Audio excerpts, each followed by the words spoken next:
Balakid, dismayado sa desisyon ni Phoebus. Para sa akin, wrong move yung ginawa niya. Pakinggan ang opinyon ni Rapido at paliwanag ni Boss Phoebus sa nangyari. Kontrobersyal ang laban sa pagitan ni J-Black and Mot. Ito yung side namin ha. I-explain ko na yung about sa controversial na nangyari sa decision ko personally. Pero bago yan, huwag niyo muna kakalimutan mag-subscribe at i-like ang video na to at hit ang notification bell para sa marami pang video. Maraming salamat! Usap-usapan nga sa social media ang ginanap ang pangil sa pangil matira mayaman noong February 3 sa Cebu. At dito nga na-question ang desisyon ng judge sa laban ni Mot versus J-Black. Maraming ang MC ang nagbigay ng opinyon tungkol sa nangyaring controversial na battle. Isa nga dito ang MC na si Rapido. Halika, pakinggan natin. Kontrobersyal ang laban sa pagitan ni J-Black and Mot. Ito yung side namin ha. Binoto ko si J-Black 3-2. Pero naiba yung desisyon. Nanalo daw si J-Black dahil yun ang desisyon ni Phoebus. Alam nyo, merong karapatan si Phoebus na baguhin ang judging. Kahit sabihin na natin meron siyang judge, sasabihin nyo ano pa sabihin ng judge kung pwede niya palang pakialaman. Eto yun case to case basis yan. Kapag nakita natin na sobrang panalo talaga si J-Black sa battle na yon at nandun din ako, pwedeng pakialaman ni Phoebus yon kasi ang iniisip niya at sinasaalang-alang niya credibility ng kabuuan ng liga. Iisipin mo pa ba ang credibility ng mga judge sa isang video battle lang kung magkakaroon ng damage naman ng buong liga? So mas pinili ni Phoebus na magkaroon ng credibility ng buong liga. Talagang alam natin ng battle, sa nangyaring battle lamang talaga si J-Black. At ako binoto ko rin si J-Black. So ibig sabihin, yung mismong gumawa ng batas, yung mismong nagbigay ng karapatan sa mga judge, siya din mismo ang pwedeng bumali. As long na ang concern niya ay sa kabuuan ng liga. Huwag niyong sasabihin na ano pa silbi ng judge. May silbi naman talaga po yung judge. Ibig sabihin, sila lang yung mga pangunahing bahala doon sa trabaho na yon. Pero, meron pa rin karapatan yung may-ari. Wala tayong magagawa doon. Yun yung house rule po nila. Ha? At baka pag nandun po kayo, sasabihin nyo, ano kung niluto lang si Mot? Hindi po. Talagang nanalo si J-Black doon. Ako, binoto ko rin si J-Black kahit si Mot. Tiga Cavite, kasama ko sa kwarto, idol ko yan. Sobrang close kami niyan. Sana close din sa akin. Ako kay Mot. Ayun. Pero yun. Wala nang mga, para paglabas ng video na to, pag may pumasok pa sa inyong mga tanong at magko-comment na naman kayo, eto na yung sagot. May karapatan si Phoebus baguhin ng judging. Siya yung may-ari, yun yung house rule. Kahit sa mga traditional o sa mga legally, nangyayari po yan. Kayang baliin ng hari ang batas na ginawa niya. Diba? O halimbawa lang yung magnanakaw. 'Di ba? Ang hatol sa magnanakaw, patayin. 'Yun ang batas. Sabi ng hari, huwag mo munang patayin. Kasi yan taong yan ang nakakaalam kung paano pumasok doon sa bansang sasakupin natin. So pwedeng baguhin ng hari yung sentensya. Huwag niyo munang patayin yan kasi makakatulong sa atin yan. So na-break niya yung rule niya. Pwede 'yon. Siya yung may-ari. Kaya wag na kayo magkomento. Irespeto natin yung resulta ng battle at yung desisyon ng may-ari. Napakagandang laban po niyan. J-Black and Mot. At syempre halos lahat kami napatams up dun sa battle. Kahit pa paano maganda rin yung pinakita ko. Salamat kay Luxuria. Nanalo naman tayo. Pero asahan nyo pa yung mga magagandang battle na darating sa PSP. Agad namang nilabas ni Boss Phoebus ang paliwanag sa nangyari nung event. Good morning sa inyong lahat. So ngayon, i-explain ko na yung about sa controversial na nangyari sa decision ko personally doon sa battle ni J-Black versus Mot, kung bakit na veto yung vote against Mot na na-announce nung una na 3-2 panalo laban kay J-Black. So, kung mapapansin nyo yung laban ni Romano versus Unico sa video na yon. Nagsalita ako doon sa bago ako mag-announce kung sinong nanalo sa battle na para sa akin tabla yung laban na yon.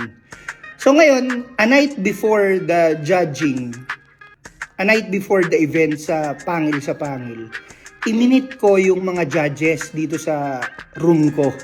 So ngayon, sinabi ko sa kanila yung isang house rules na if ever na mangyari, lalo na hindi naman barya-barya yung usapan dito sa Matira Mayaman. At syempre, credibility ng mga battle rapper at pride nila yung usapan dito di ba? So if ever na mangyari na dikit, sobrang dikit nung laban, sinabi ko sa kanila na meron akong karapatan as parang hidden judge ng battle na ako yung bumoto or pumili kung sino yung pwedeng manalo. So nung nag-announce ako na ang nanalo 3-2 pabor kay Mot, sobrang lutang na kasi ako kagabi. At saka tumagal akong kausapin sila kung sino yung nanalo. Tapos in-announce ko na ang nanalo 3-2 si Mot. Biglang lumapit ako sa mga judges. Sabi ko sa kanila, tol, sabi ko sa inyo dapat talaga J-Black yun Biglang may judge na bumulong sa akin na sinabi niya na, nakalimutan ko na kung sino yung judge pero makikita niyo sa video yun pag in-upload. Biglang may bumulong sa akin, sabi niya sa akin, boss, di ba nag-meeting tayo kagabi na pagka sobrang dikit nung laban, may house rules tayo na pwedeng ikaw yung magdesisyon kung sinong nanalo. So basically, para sa akin kagabi, ang nanalo si J-Black.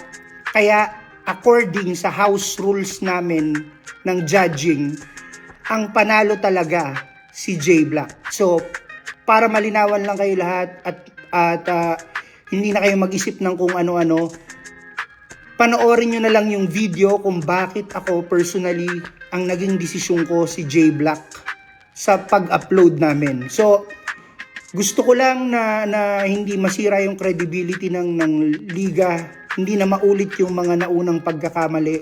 At maraming salamat sa inyong lahat. Sana naunawaan nyo yung decision pagkatapos nyo mapanood yung battle nila. Sa kabilang banda, dismayado naman ang MC na si Balakid dahil sa desisyon ni Mr. Pibus. Base nga sa clip na interview ni Nico David ay sinabi niyang hindi daw siya sang-ayon sa desisyon ni Boss Pibus. Talaga, sa akin, at nabanggit ko rin naman ito mismo kay Pibus, bago mag-iwalay. Para sa akin, wrong move yung ginawa niya. Dahil, kumbaga, para sa akin, siya yung may-ari ng liga, tapos dito niya kami as judges.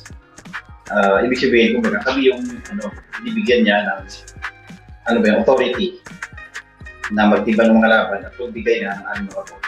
Kumbaga, yun yung trabaho namin. Paid for our labor. Gawin yun. At kasama ng ganung trabaho, responsibility. Meron din dapat na respeto doon sa sabihin natin sanctity ng judges' decisions. Hindi ko sabihin dito kung ano yung decision ng judges, whether disagree ang maraming tao o disagree si Pibus mismo o yung owner. Para sa akin, dapat mananaig yung judges' decisions kasi sila yung authority para dun sa decision. You are the experts of the field. Tama.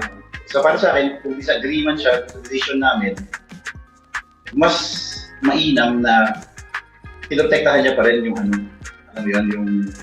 yung kapangyarihan namin. Sa kabila ng sa agreement ng tao. Kasi sure naman kami sa aming mga pagtitimbang.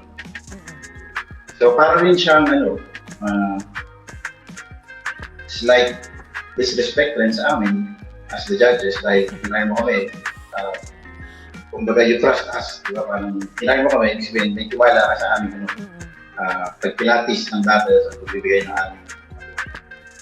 So yung fact na in-overturn yung gano'n, parang para saan pa pala kami. Pero hindi ko siya sinasabi na parang dito ko, okay lang sa amin. Kung tutusin nga, pinalaya pa nga kami nung ginawa niya sa pagpapaliwanag yung decision namin. Kasi siya na yung naging final niya. Kasi,